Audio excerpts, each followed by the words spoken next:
Okay, folks, we are continuing with our study in the book of Hosea. This is a tremendous book. Now, I have read it a number of times before. I think I didn't see the issues of America that I see now, and so consequently, the book didn't hit me as hard as it is this time. But this book could be just as well titled, or every place that the name Israel is put in there, it could be America. So, anyway, this is a tremendous book, and I look forward to continuing with this study right now. Like father, like son. We're in chapter 12, and here we've got a number of pictures, and I'm going to go through each of those pictures and tell you some things about it. Let me do a quick review of what we've covered so far. God was displeased with Israel. Now, Israel is the 10 northern tribes, and we're not talking about all of Israel. Sometimes when we talk about Israel, we're talking about all of it, and we'll use that name referring to all of it tonight or in this study. But Israel was treating God's blessings as if they had come from other gods. And certainly God was not pleased with that. In chapter 1, he gave us a picture, a beautiful picture, but oh, it was bad. I wouldn't like to have been in Hosea's position because he was a godly prophet.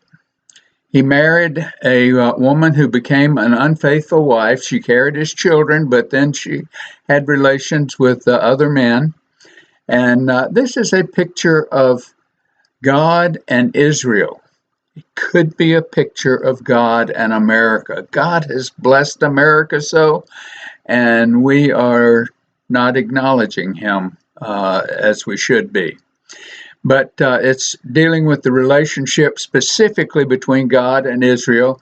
And Paul tells us over in the New Testament that this is an example for the church. So we need to keep that in mind.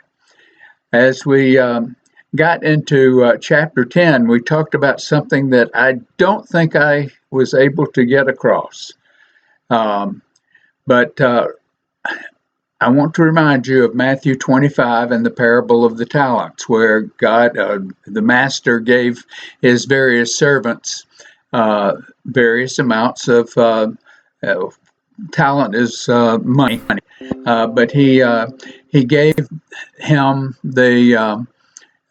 gave one 5 talents, gave another 2, gave another 1, and he went on a trip. Well, he expected when he got back to have some gain from what he gave them. But 2 of them gave him gain and 1 didn't. Now, this is a difficult concept for America, but folks, everything that we have to invest, everything that we have to spend on ourselves, we're spending it off of God's debit card. Folks, I don't think the church understands that today, just as Israel didn't understand it in their day. But God's debit card is the one that contains all of those things. Then in chapter 10, we also talked about it's time to seek the Lord till he comes. When he comes, he's going to bring in righteousness and going to bless us with that. As we got into chapter 11, we saw a loving but grieving God. He made the statement of, how shall I give up Ephraim? How can I do that? I love Ephraim. But he must take them to where they look like Admon and Zeboam. Now, these were 2 cities that were destroyed when Sodom and Gomorrah were destroyed. They were part of that whole destruction. Can we hear this? Can America hear this? It's time to seek the Lord until he comes. Oh, we've got a great Lord. Hosea's primary focus was on Israel, and that is an example for us. The Hebrew Bible takes verse 1 of chapter 12, which is where we're going to be starting in our study, and that's part of chapter 11. It would have been probably more advantageous if we'd have included verse 1 of chapter 12 in our chapter 11 study. I considered that, but I just had too much to cover. Chapter 12 is dealing with both Israel and Judah. We'll see that as we get into our study. Our outline, first of all, we're going to talk about Ephraim. That's in verse 1. Then we're going to be talking about Judah and Jacob. We're going to be talking a lot about Jacob. Now, Jacob's name was changed to Israel. We'll see that in our study this time. We'll be talking about the relationships, and I see here I've got the implications. I decided to include it all in the relationship. So that's what we're going to be studying. First of all, this is part of the picture that you saw in the beginning. Before we get into Hosea, we got some history that we need to look at. When Jacob was born, Jacob was a twin. He had a twin brother named Esau. When he was born, Jacob grabbed the heel of Esau as they were being born, tried to pull him right back in the womb. He wanted to be that number one. But Esau was the firstborn, and Jacob was second. However, the birth we see in Genesis chapter 25, Isaac was the father from Abraham. Rebekah was the mother of Jacob, and she was a Syrian. We'll be seeing that and mention it several times as we go through this.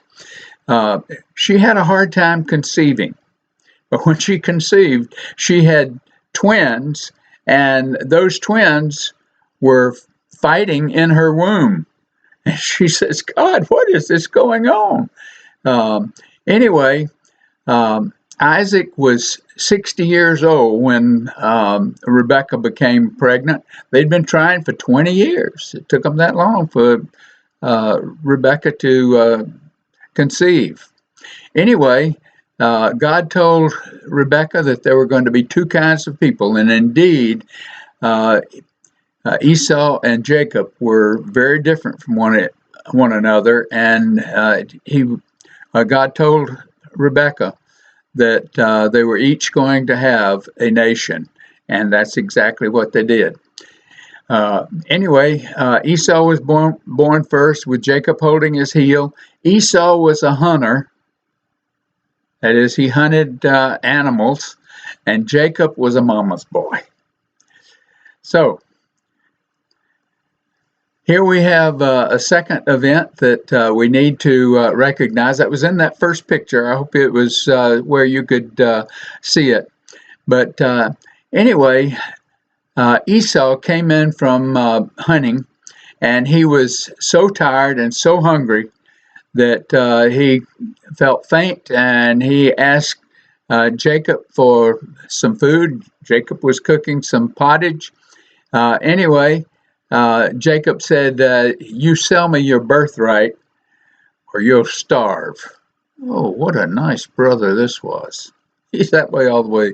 Anyway, since Esau didn't see any benefit to a birthright if he was going to die, he told Jacob that he could have his birthright.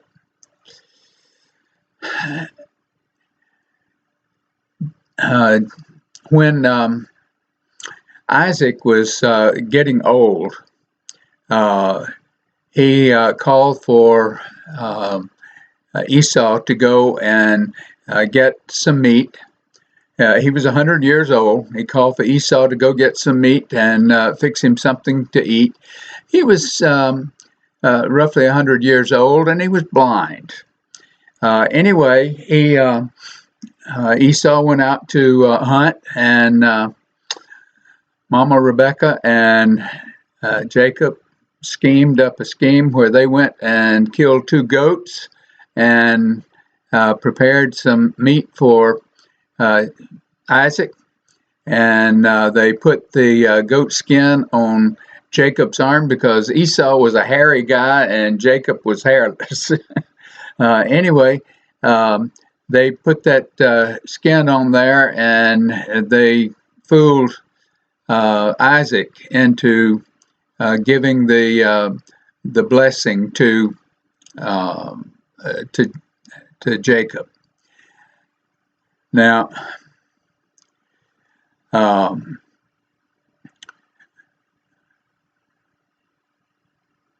I listened to a Jewish commentator on this passage, and I thought it was very interesting. As a Jewish commentator, he was saying that Christians inappropriately called Jacob a deceiver, that he had legitimately gotten or purchased the birthright from his brother, and so he was not deceiving anybody. He was just taking what was his. Well, you can take it any way you want to take it. Anyway, Esau, when he got back, found out what was going on, and he begged Isaac to turn that situation around and give him a blessing. But Isaac said that evidently God had ordained what was going on there. Anyway, Jacob realized that he was in danger by staying there, and so he wound up fleeing. Next event that we want to talk about, and we've got several of these that we need to consider, is Jacob's ladder. Jacob, in his fleeing, laid down for a night, and he used a rock for his pillow. That's not a very good pillow in my estimation. But anyway, he had a dream. He dreamed of a ladder going from earth to heaven. And God was at the top of that ladder, and angels were ascending and descending on that ladder. And this was a blessing to Jacob. It was a personal experience with God. Now, he had been told by his father not to marry a Canaanite. He wanted him to go to his mother's family. His mother's brother was named Laban. He was to go to his mother's brother and to marry one of his cousins. Well, he had this dream as he was headed there, and he called the place Bethel. Bethel, or we would say it in English Bethel, but Bethel means house of God. Because that's where he experienced God. Now, much of his life changed after this experience. But when he got to his uncle's house, to Laban, found that Laban had 2 daughters, Rachel and Leah. Rachel was beautiful. She was the younger daughter. Leah was older, and the Bible says she was tender-eyed. I don't know what that means, but I get from the context of it that that means she was ugly. So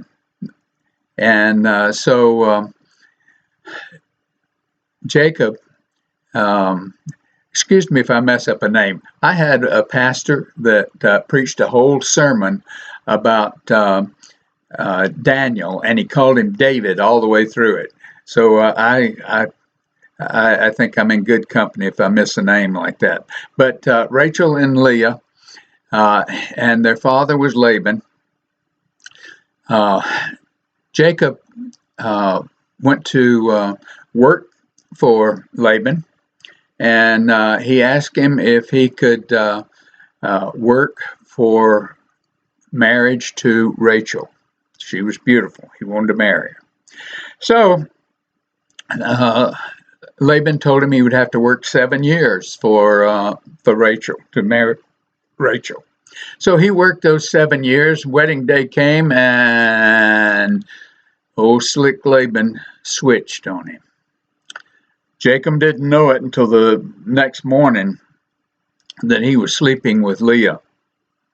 He was very upset, went to Laban and asked him what was going on, and told him that he had agreed that he could have Rachel. And Laban told him that their society wouldn't allow him to marry the younger daughter before the older daughter was married. So he told him to give her a week, and then he could work for Rachel. So I think, based on the way the passage goes, that he just had to stay with Leah for a week, and then he gave Rachel to him, but they had to work for 7 years before he really had her. Anyway, he had 2 wives. Now, you can imagine that in a household with 2 wives that way, that there was a lot of competition going on in that house. And that's exactly what happened. But between these 2 ladies and their maids, Jacob had 12 sons. And those are the 12 tribes of Israel. Next thing that we want to look at was Jacob was again sleeping, and well, in the book of Hosea, it calls this an angel. In the book of Genesis, where this is recorded, it says it was a man. But anyway, Jacob fought with a man, fought all night with the man. And Jacob was again had an encounter with God, and he was told at this point to return to the land. And this was while he was returning to the land, and he had this encounter with this angel, and to end the thing, the angel put Jacob's thigh out of, or his hip out of joint, and Jacob limped then the rest of his life. But he knew he was going to have an encounter with Esau, and he was very concerned about this. God had told him to go back, told him he would protect him, but still he was concerned about this. But he was headed back, and he got the message from one of his servants that went ahead to see what was going on, that Esau was coming, and he was coming with 400 men. Now, that was especially scary. So he divided his family into 2 parts, and they kind of went in separate directions. But he sent some of his servants ahead with gifts for Esau to try to make him a little happier with Jacob. And I wanted to read this passage relative to the battling that Jacob was doing here, because it comes with some good content. It says Jacob was left alone, and that is, he had sent his family ahead, and he was back behind him. I don't know what kind of a man would do that, but anyway. And Jacob was left alone, and there wrestled a man with him until the breaking of the day. And when he saw that he prevailed not against him, he touched the hollow of his thigh, and the hollow of Jacob's thigh was out of joint as he wrestled with him. And he said, Let me go, for the day breaketh. And he saith, I will not let thee go, except thou bless me. And he said unto him, that is, he's asking this angel to bless him. And he said unto him, Jacob is, and he said unto him, What is thy name? And he said, Jacob. And he said, that is, the angel said, thy name shall be called no more Jacob, but Israel. This is where Jacob's name became Israel. For as a prince hath thou power with God and with men, and hath prevailed. Now, Hosea again tells us that this was an angel. Remember that one angel, in protecting the city of Jerusalem, one angel killed 185,000 Assyrian soldiers. And Jacob was fighting with him, and he prevailed. To end that fight, though, Jacob's hip or his thigh was put out of place. He was given a new name. He was given the name Israel. That is a future tense that comes from the word prince. And it's a prince will have power with God. Will have power with God. That's what Israel means. And he got that because of contending with the angel. Now we're to our study. We finally got to what we're going to study. Chapter 12 of Hosea, verse 1 says, Ephraim feedeth on wind, and followeth after the east wind.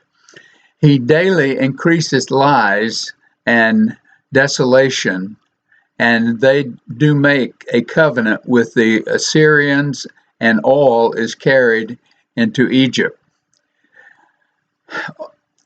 I don't have time in this study to cover as much as I would like to there, but please read this yourself and study it yourself. But Ephraim, the nation of Israel, was doing pretty well at the early times of the book of Hosea.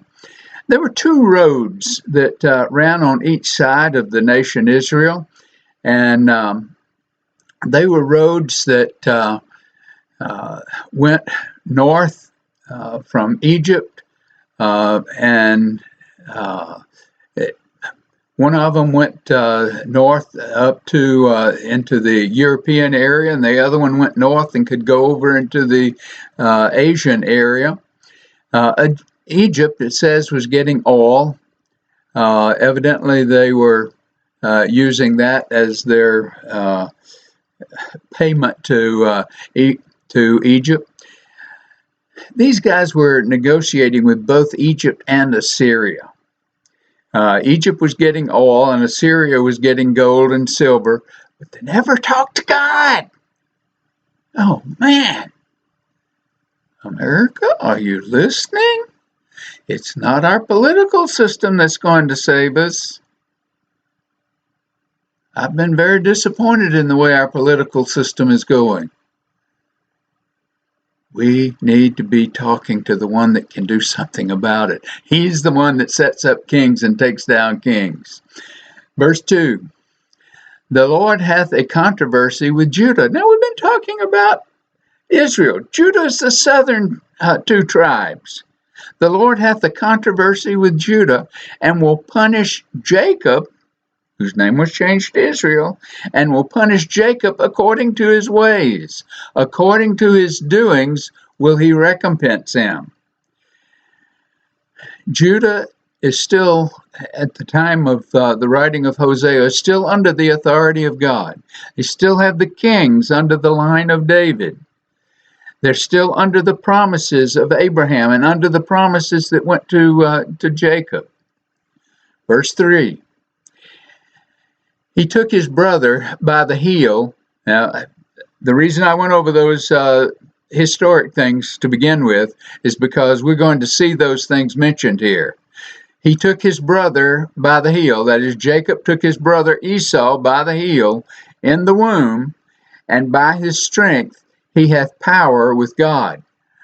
That's the name that Jacob's name was changed to. He has strength and power. He had power with God. That's the name of Israel. Yea, he hath power over the angel and prevailed. He wept and made supplication with him. He found him in Bethel, and there he spake with us. This is the story that we just recounted to you. Jacob was somewhat a scoundrel in his life. Now, I have heard testimonies from friends that I went to high school with and so forth. Many of them have said that they wish that they hadn't have done some of the things that they did when they were in high school. Some of the things that they now regret. Jacob's example, like father, like son. Jacob was a scoundrel. Israel, the nation Israel, his seed, his son, are scoundrels also. Youngsters, you need to listen. I'm talking to American youngsters. You need to listen to Jacob's thing. Apologies come tough. And that's what many of my friends are trying to do, is apologize for things that they've done. Verse 5, even the Lord God of hosts, the Lord is his memorial. Lord of hosts, host means armies. These are armies of angels. Oh man, God's got armies of angels. And this is Jacob's memorial. He fought and prevailed against an angel. Verse 6, therefore turn thou to thy God, keep mercy and judgment, and wait on thy God continually. This is the Lord of hosts that's speaking here. The Lord of armies, armies of angels. This is like saying, come on, I'm here waiting. This is like being stood up on a date. That is, God stood up on a date. God is waiting for Israel to communicate with him.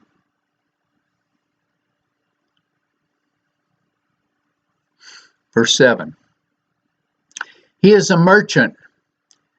The balances of deceit are in his hand. Now, balances are, we have different ways of measuring things today, but balances were scales that, they would put a weight on there and put whatever it is they were weighing, and that's the way they would determine how much money something costs.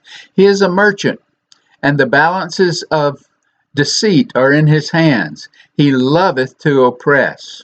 And Ephraim said, yet am I become rich, and have found out substance. In all my labors they shall find none iniquity in me that were sin. How blind can somebody be? He's a merchant with unfair scales. Yet he says, I don't sin. Jacob was a cheater until he met God.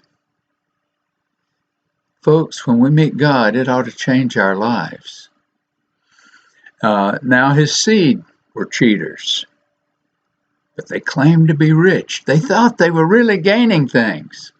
I, as an engineer, did some work for a chiropractor. I designed a product for him, and after we had gotten the initial product designed, he came back to me and wanted me to make some changes to the product, do something else.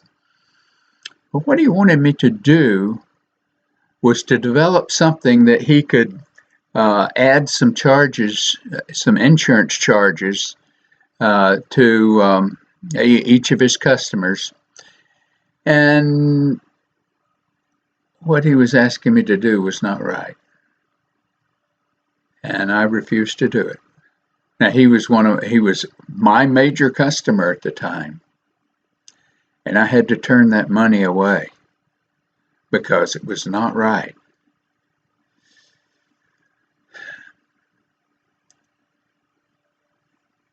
Verse 9.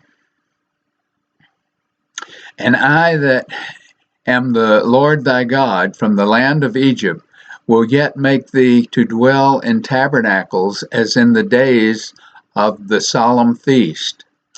I have also spoken by the prophets, and have multiplied visions and used similitudes by the ministry of the prophets.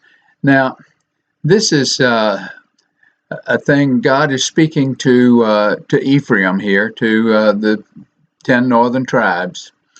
And he's basically saying, who do you think you are? You dwelt in tents after I rescued you from Egypt, and you're going to do it again. He says, I sent prophets to you. I gave those prophets visions. I've tried to communicate with you, and you don't even acknowledge me. They weren't even acknowledging the message from Hosea. America, listen. Verse 11. Is there iniquity in Gilead? Surely they are vanity. They sacrifice bullocks in Gilgal, yea, their altars are as heaps in the furrows of the fields. Now, I should have added to the history the story about Gilead, and probably Gilgal also. But let me just tell you about Gilead here. You know that we talked about Jacob working for his wives. He worked 14 years for his two wives. Now, he stayed longer than that with Laban. He stayed for 20 years with Laban, and Laban kept changing his wages every time he would establish a wage. God would bless on that. What he was doing, he was giving him cattle, and he would establish a basis for what cattle were his and what cattle was Laban. And every time he would establish a cattle, I'm saying sheep, for Jacob, God would bless that, and he would have more than Laban would. And so Laban would change his wages and take back some of those things. And finally, Laban got to where he was very haughty toward Jacob, because he was getting more than Laban was. Now, Laban was being blessed, but he didn't like the fact that Jacob was getting more.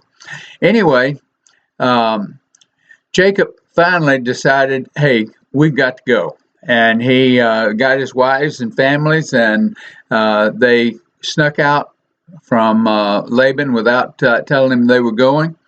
And they headed back to the promised land, which is what God had directed Jacob to do. Now, they ran until they came to a place called Gilead, and that's where Laban had realized they were going and had chased them down and caught them there at Gilead. And so that's what this is talking about. But there was something else that happened.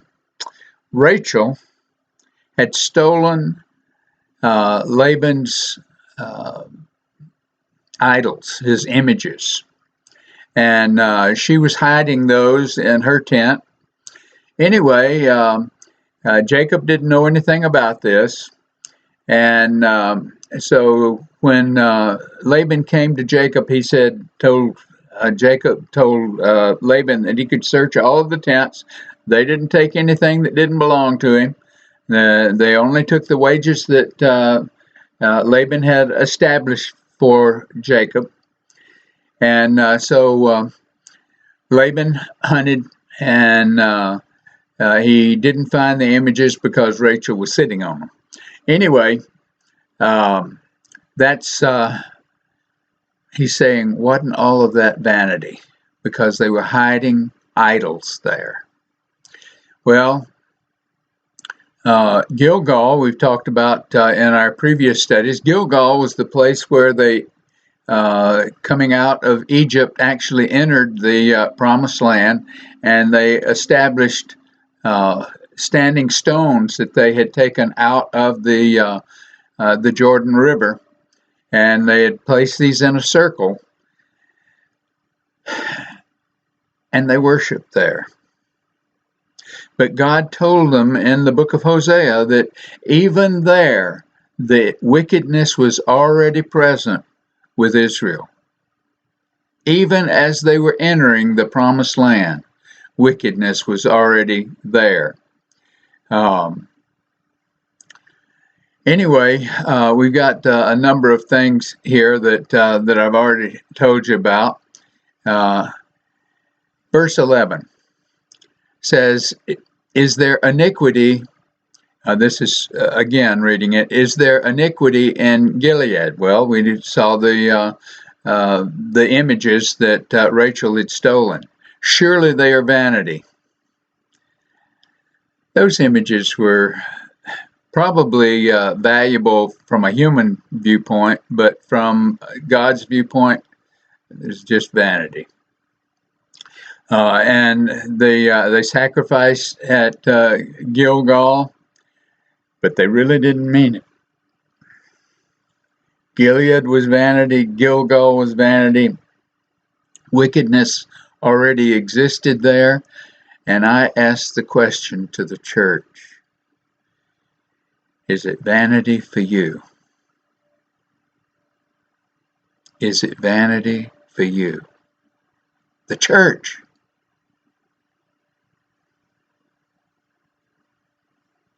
Verse 12.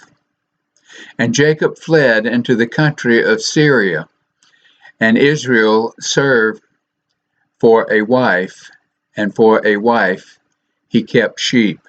Now, this is talking about, this is stepping back into the things that we had already talked about.